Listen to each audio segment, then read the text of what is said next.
What is up, everybody? We got a very exciting video for you today. We're going to be talking about the X-Files, and I've got a bunch of action figures here to show you.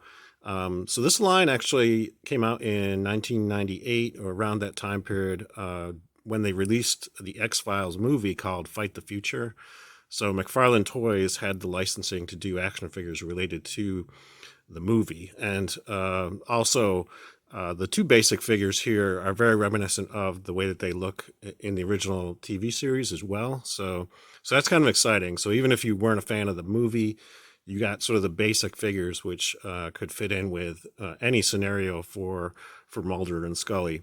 And that's what we're going to be talking about today, these two main characters. And I'm going to save some of the other sets that were done for this X-Files line for a separate video because there's a lot of little individual accessories and figures that I want to talk about in that video. But I want to focus this one just on Mulder and Scully. And as you can see, there's two different versions of each of the characters. There's a standard version of Mulder and Scully, and then there's the two versions of them in their winter gear, because there's a scene where they're, in this sort of snowy environment, and they have sort of an unusual encounter. I don't want to spoil the movie for you, but yeah, they are in winter gear at one point in the movie. And in terms of the scale of these figures, these are roughly in line with Star Wars Black Series. So I can show you side by side. We'll bring in my Moff Gideon figure from The Mandalorian. And as you can see, he stands roughly the same height as Mulder.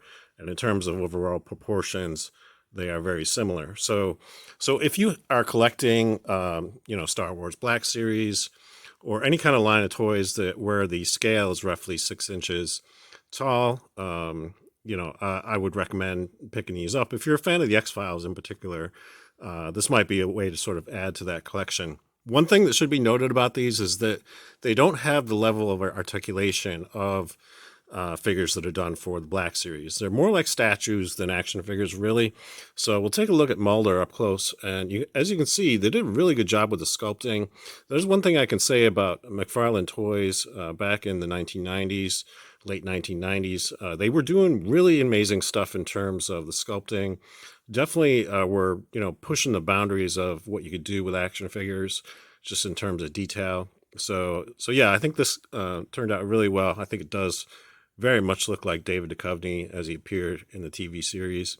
But in terms of articulation, there's not a lot. You basically get a spin at the head, you get a twist at the waist, you get articulation at the shoulders. There is a pivot point at the elbow on this arm, and then there's also a pivot point at the wrist. But that's pretty much it in terms of articulation. So not a ton of, ways to sort of repose Mulder. And he does come with this flashlight accessory, which is removable from his hand. So that's kind of cool. And I think both the versions of Mulder come with a flashlight, and both the versions of Scully come with the cell phone as an accessory. So that's kind of like the standard sort of accessory for each one of them. And he also comes with his FBI badge. So again, really great looking figure, but in terms of articulation, yeah, there's not a lot to it, but I think it looks fantastic. I'm very, very happy to have these in my collection, even though they are essentially more like statues than they are actually action figures, but pretty cool anyway. And we'll take a look at Scully. So as you can see, they did a really good job with the head sculpt. And again, she has her FBI badge and also the cell phone.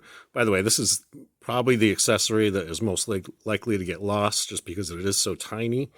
But it does fit in her hand and she can hold on to it. But again, you got to be really careful with that one because that is so small an accessory that it is very likely to get lost. Again, similar articulation to Mulder. She gets pivot points at the shoulders, at the neck, at the waist, and also a pivot point at this one elbow as well, and also at the wrist. But again, no leg articulation or foot articulation or anything like that. So, very limited movement on this. But again, the sculpting on these is fantastic, and it really does look like Gillian Anderson. So that's very cool. And then in terms of the carded examples I have from this action figure line, so I have the two of them in their winter gear. And again, because of the limited articulation on these, I've never taken these out of the package. Each one does come with an alien figure, though, which is very cool. I noticed a difference in terms of the packaging style, too. This one has a much larger card than that one. I have a feeling this was one of the more early releases, because if you'll notice on the back of the package, they really just picture Mulder and Scully and nothing else. So they do give a write-up on each of the characters, which is quite nice. Sort of a little bit of background, general information about each character. So that's very cool. And they also have the Fight the Future graphics on here, and also the 20th Century Fox logo up here in the corner. And you can see the date on these in 1998. So, and then if you look at the back of the package on this one, it's interesting because they actually picture other sets that are available. So I have a feeling this one was a little bit later release. So you can see pictured here is the Mulder figure and the Scully figure, and then also the Alien Attack set, which I also have.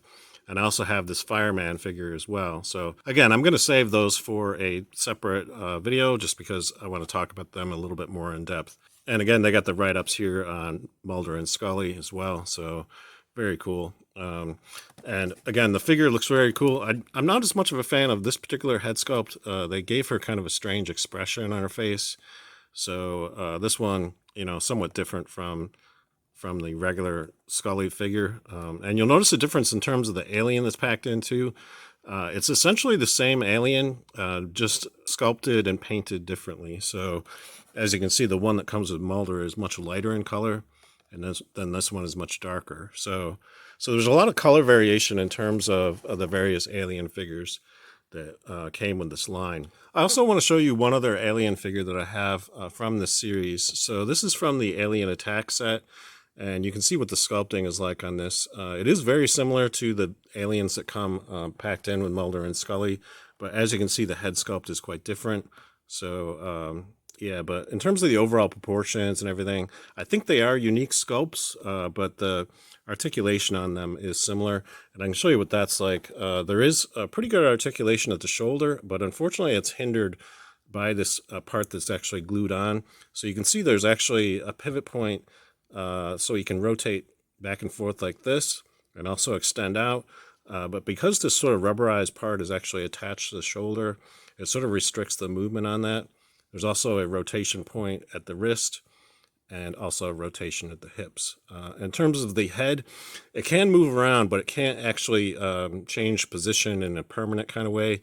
You can kind of flex it from side to side and back and forth because it's sort of all rubberized. But again, you can't really pose it permanently in any particular position. It just sort of, you can kind of manipulate it, but it's sort of like a Stretch Armstrong kind of thing. It's always going to go back to its original position. So yeah, kind of limited articulation on the alien figures, but I think they look very cool in terms of all the sculpting and everything on these. I think they look awesome, and very happy to have 3 different ones too. So because of the paint difference in terms of the deco on these two, it actually it makes my collection pretty good just in terms of having a decent variety of the various alien figures. That's all I have for you today. If you enjoyed this video, please give it a thumbs up.